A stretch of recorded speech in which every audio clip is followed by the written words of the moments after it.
What is going on, everyone? Welcome to the weekly comic roundup from here at Comic Drops, where we talk about and discuss some of the week's latest releases in the world of comics. Joining me again today, as always, is my good friend Andrew Lilly. How are you doing, man? I'm great. Let's talk some comics. Yeah, let's get into it.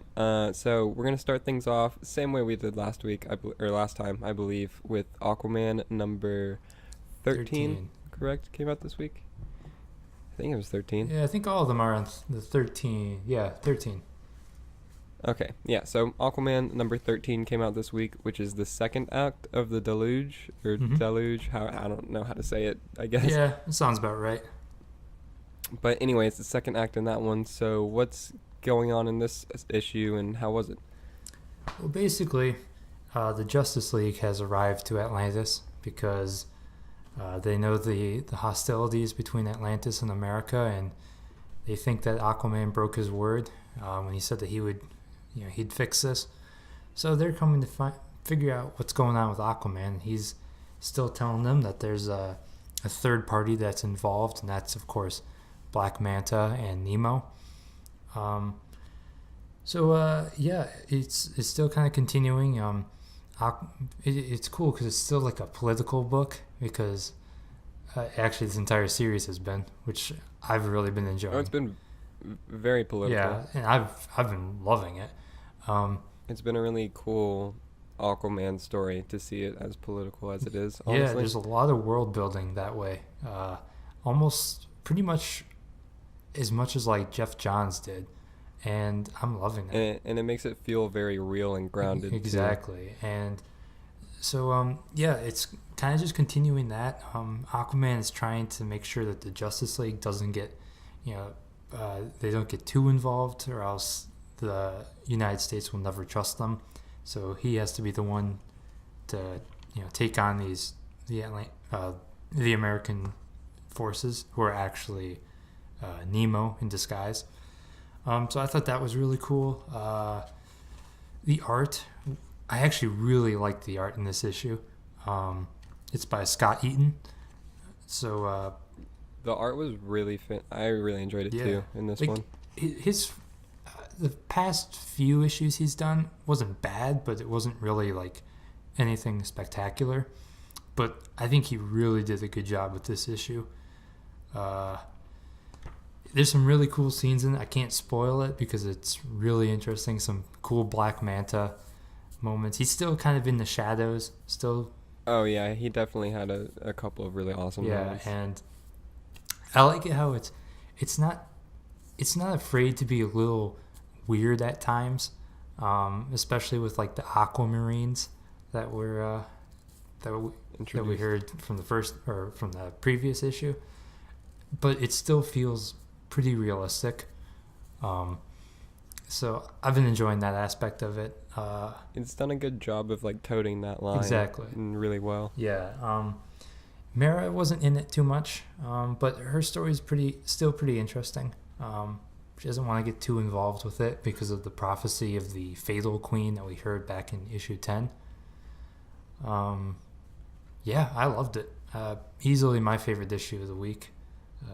Yeah, I think this might be my favorite issue of the week, honestly. Yeah, it's just, I was a little disappointed with some of the rest of the books this week. yeah, we'll get to that. But, yeah, but I guess next up we'll talk about Nightwing. So did you pick this one I up? did not.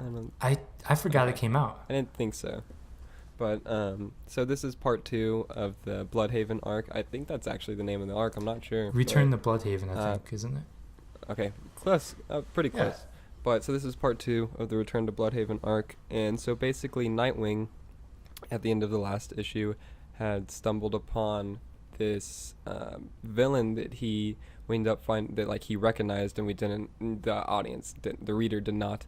But we find out this issue that it was a like criminal that he had captured whenever back in his Robin days, and she was like a minor at the time, and now she's like grown up. But he ends up finding this like group, and it's a recovery group for Gotham criminals who were trying, like, they came from Gotham to Bloodhaven to try to like reform and do better.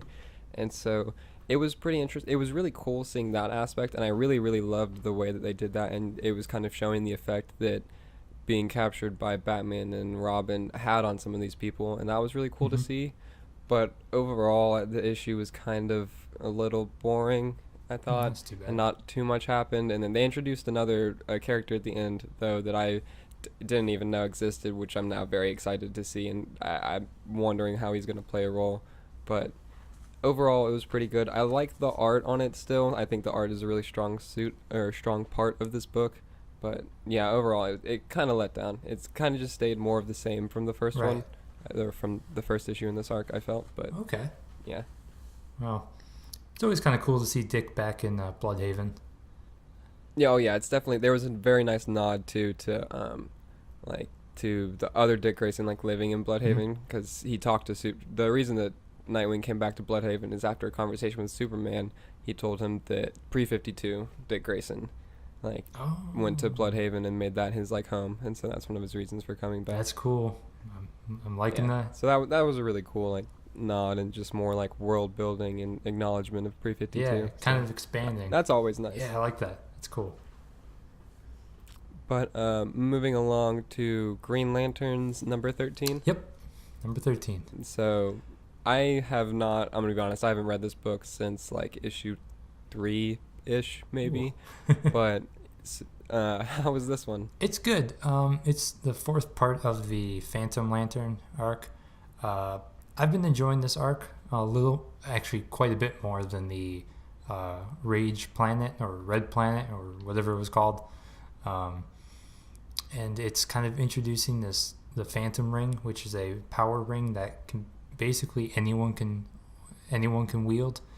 And it kind of just Well, that's a new spin. yeah, it is. It's cool, and it's like, no whatever you're feeling, you'll change into that kind of lantern. So if you're really mad, you'll become a red lantern. If you're scared, you'll turn into a yellow lantern. So stuff like that. It's been a really cool take. It's been a little hit or miss. Some issues. The last issue was kind of underwhelming. But this issue was actually pretty good. We got to hear a little bit more read a little bit more about Volthoom, I think the first lantern, and the history with the Rami, the guardian who created the power. Oh, okay. Yeah. So that's cool. And then we learned that unlike the other power rings, the Phantom Ring has no battery. So basically Well, that's interesting. yeah, and basically the wielder is the battery, and that's what makes it so unstable. And so Rami has been saying like he can't control it. He's basically turning himself into a bomb because of all that energy, and he can't control it. So I thought that was really interesting. That he has. That's I think it's definitely a really cool story opportunity whenever you introduce a new lantern ring. Yeah, exactly. That's really cool. Yeah. So yeah, I liked it. And while that's happening, Jessica Cruz and Simon Baz are dealing with their own basically inner demons, manifestations of that. What's his name? Frank, the Phantom Lantern, has basically conjured up Jessica and Simon's fears. So they're fighting that while Rami is talking to the first lantern, Volthoom. It's a good arc so far. Yeah, definitely. It sounds like this arc is way better than the Red It Lanterns is. It's one, unfortunately. much better than the Red Lanterns one. But yeah, it's good. Good art. Always good art in this book. It's not Rosha, unfortunately, but it's still great. All right, I might have to get caught up on this arc at Yeah. least and see how that one is. But we're gonna hop over to the Marvel side of things for a moment. Uncanny X-Men. I'm not even gonna try Number to. 16. 18? Damn it! That was what I had in my head at first too. I was like 16, but then I was like, no, I thought that was the one that came out like a couple. So I just tried to guess ahead. Should have gone with the gut. So Just- Uncanny X-Men number 16 came out today. Yes. How was that? It was good. It's a tie-in with the Inhumans versus X-Men arc, which was pretty good. I recommend the first issue. Um, so basically, we have Jean Grey is basically she's locked Karnak, the Inhuman, basically in some sort of like telepathic prison, essentially. And so he's seeing these visions, like he has to fight these conjured visions of like specific, it's like different X-Men. Like he fights Sabretooth. Then he's like fighting almost every X-Men, like Mystique, Domino, Storm. He's fighting like all these people in this worldscape, which is cool. Well, that sounds awesome to look at and Yeah, read. it was a good issue that way. But then they had another story with one of the X-Men, Phantomax, and I'll be honest, I was completely lost reading this part of the story. I had absolutely no idea what was going on. It sounded like he was trying to find some virus from the Someday Corporation, who had been in previous issues of Uncanny X-Men.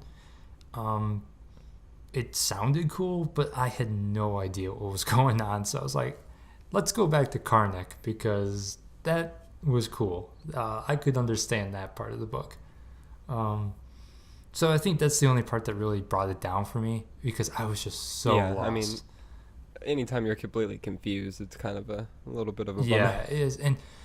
But Bun, man, I tell you, Bun is killing it on this book. And I am so excited for him to take on the X-Men Blue for in the spring. I think he just has a knack for the X-Men. So, That's yeah. nice. But we're gonna hop back over to DC for a second. Batman number 13 came out this Yes. week, and so this is I believe this is the finale of the I Am Suicide's It arc. is. Yep.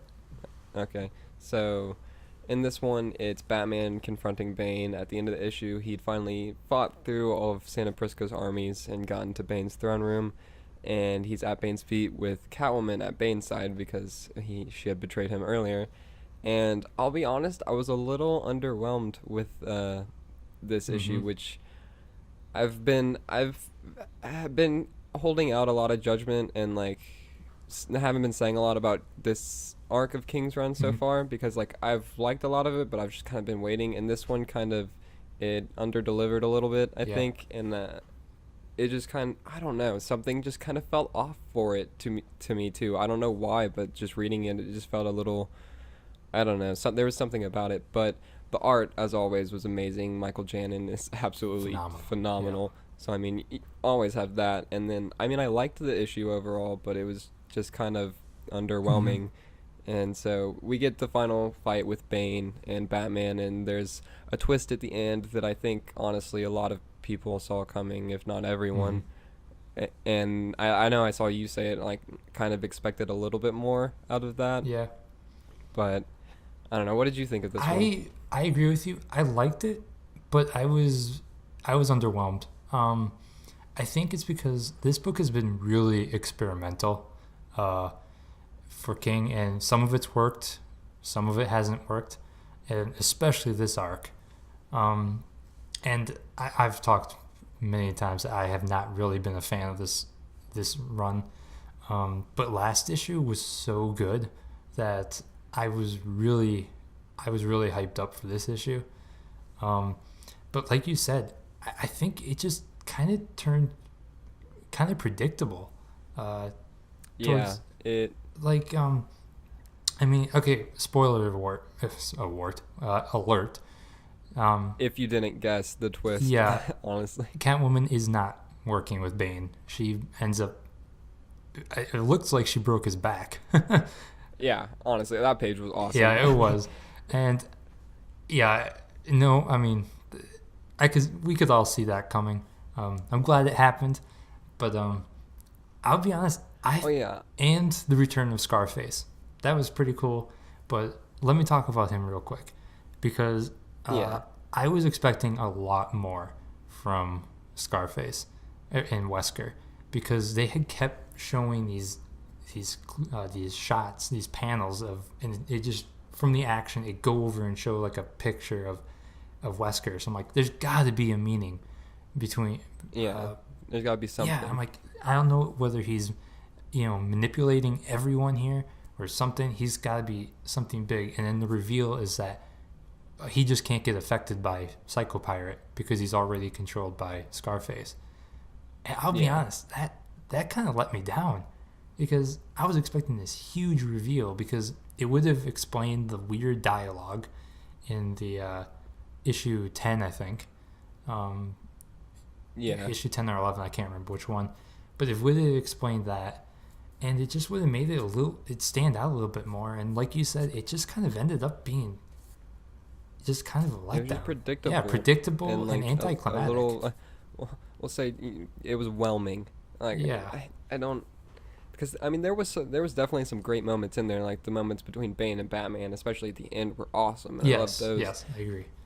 But and so there's definitely great moments within this issue. I just think that overall it kind of led up and set up to be so much more than it ended up delivering. Yeah, and I don't know. I felt like this arc was really convoluted, and it could have been just a really simple story.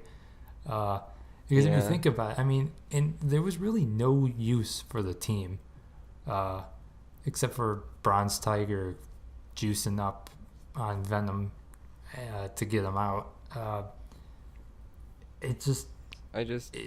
Okay, and then I have to talk about it too because I normally have suspension of disbelief, whatever, for all the bat gadgets, but I know that Batman has a ridiculous amount of gadgets and things that you wouldn't believe, but what is this bubblegum fireproof thing that wraps around Punchy and Julie and then turns into a life raft for what, 6, 7? Like, I'm sorry, I'm calling BS on that one. As much as I love Batman and his endless gadgets and will give passes on him, that one was too much for me. That was weird.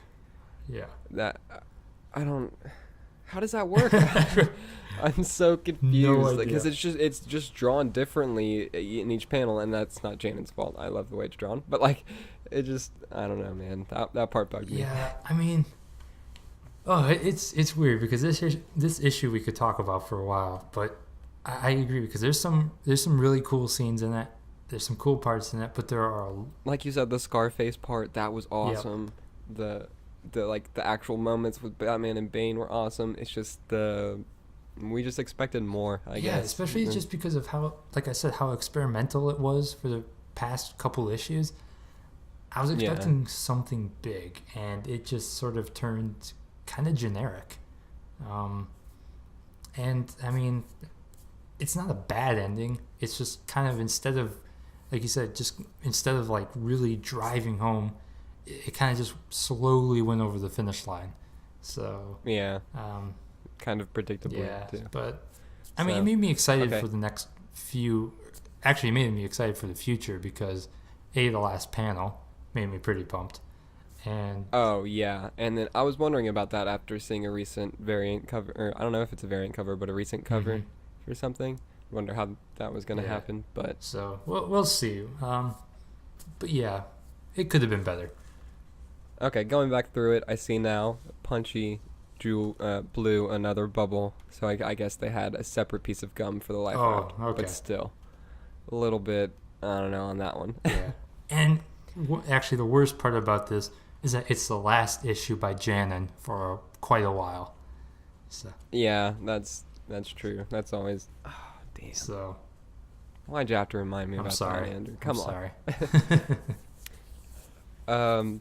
Okay, so jumping back over to Marvel for a minute, Gamora number one. Oh, awesome. So number 1 came out today. How was that? Oh, it's really good. I've been looking forward to this book for so long, and they had actually announced it like 2 years ago, and I don't know, they just kept pushing it back. But yeah, it's actually being written by the screenwriter of the movie Guardians of the Galaxy. So I thought that was pretty interesting, and it was a really good run, or a good issue, I should say. Basically, it's like a prequel. We see young young Gamora. She's like 18 or something, and it's supposed to Okay. talk about how she got the title of the most dangerous woman in the galaxy, and basically we see that she's just hell bent on getting revenge on this species called the Badoon, who had essentially wiped out her own, uh, and that's how she became like a ward of Thanos. And so we see some moments she hates her relationship with her sister Nebula is horrible. They hate each other. Um, Thanos basically just manipulates her. She's just a tool to him. Uh, but it's a really cool arc. It seems like it's going to be a nice, dark and gritty book, which I love. So It sounds like a really good introduction yeah, to her also. it's great. I love it. It's a good cosmic story. And I'm just kind of glad because especially nowadays, since the movie came out, the Guardians of the Galaxy books have sort of taken it more to the tone of the movie than they used to be. Oh yeah. Which, I mean, if that's how you like them, that's fine. It's not my thing. I like a little humor in them, but I also like a little, some dark and gritty stories. And then you're gonna get that with Gamora. It seems like. Okay. Well, that's good to hear. And the art is fantastic. I cannot praise it enough. Can't pronounce his last name for the life of me. Marco Cicchetto. Okay. It sounded pretty close, maybe. I've never seen his name. It's something like that. He did the art for like what books was it? Avengers World. That's actually the only one that comes to mind. Definitely check it out. The only thing I would say that could use some work was I didn't really feel like I got to know Gamora that much. It kind of seemed like she was sort of like a supporting character in her own book. It would have been nice to hear a little bit more of her. I'm sure we will, especially now that she's going off on her own. But the story's really cool so far. I don't want to spoil it too much. I recommend if you like Guardians of the Galaxy, you like Gamora, or you just want a good space story that's a little darker than, I don't know, Star-Lord or something. I recommend it. All right, hopping back over to DC, the first issue in the new event arc, Justice League versus Suicide Squad, so this is number 1 of 6, came out today. And it was set up for what's to come, and a little bit of an introduction to, or not really an introduction to the Suicide Squad, but roughly, if you somehow still don't know who they are.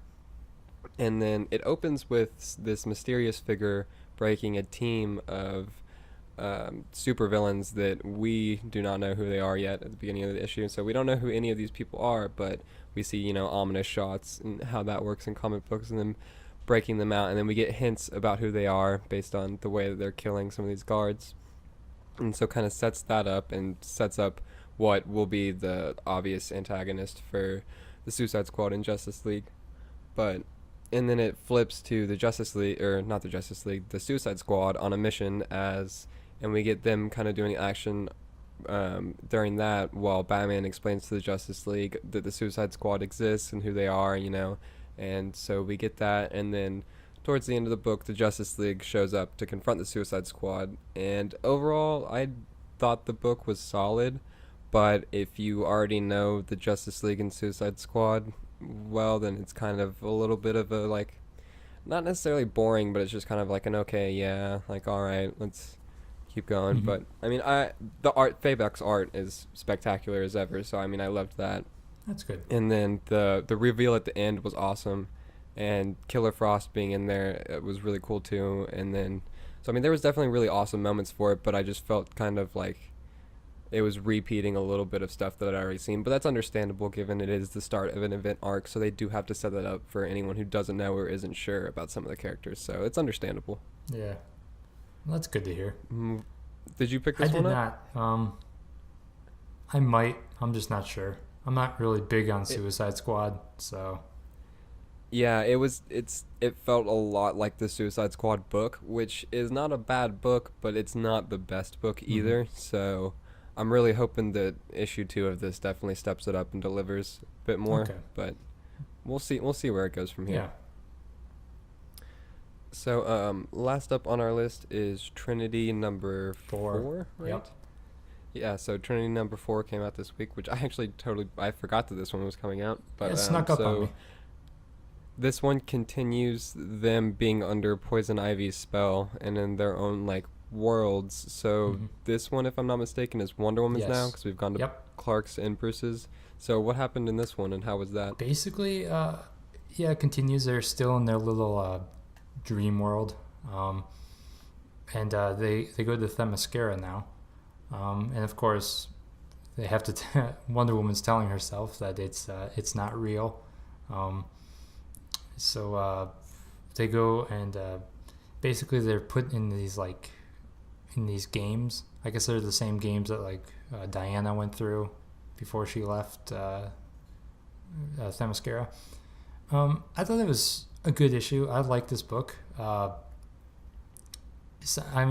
get the complaints that it's a bit slow, but I was reading an interview by Manapool saying that it's more about the connection between Batman, Superman, and Wonder Woman, and how they can connect more than the action. And I like that. I like that idea. And you definitely get that with the book, which is actually... I think that's awesome, because the Trinity has such a great friendship. Exactly. That isn't always explored as much as it should be. Exactly. And especially with the new Superman here. Because for the past couple of years, they've been with the new 52 Superman. He died. So this Superman's still a stranger to them. So I think it's cool that this journey is making them bond a little more now that they're getting a little bit of each other's past and experiencing it together. I think that's really cool. And that's really needed for this Superman. Definitely. Too. I completely agree. I don't know if I should say the ending, because the solicits sort of spoil it already, but I guess I'll save it. But you see the true mastermind behind it is revealed at the end, who's working with Poison Ivy. And it's really cool. I'm really excited to see this arc continued. I've been loving this book. Same. I'm gonna have to pick this up. I'm kind of mad at myself for forgetting it, but yeah. Oh well. Yeah, and the art's by Emmanuel Lupacchino, who I love. I love her art. And I actually didn't even know she was doing this issue. I thought it was going to be another Clay Mann issue. Let me just check real quick. Yeah. I recommend it. It's a great book. I haven't really felt the need for any action, really. I've been so absorbed with the story that it didn't really faze me at all. And that's something that's cool and really awesome, because you don't need action to make a good story or a good comic book story. Exactly. So that's really good. I'm gonna go pick this up pretty soon. Yeah, definitely. But yeah, that just about wraps it up for our list this week. So as always, I know we leave out a lot of books, but if there's any specifically that we don't talk about that you would like us to hit on, leave them down in the comments below. We will try to check them out. I guess now we'll plug our social media. So, Ander, where can people find you on Twitter? I'm on Twitter at AnderWriter. Come on by, talk comics, movies, Aquaman, whatever. I'm up for it.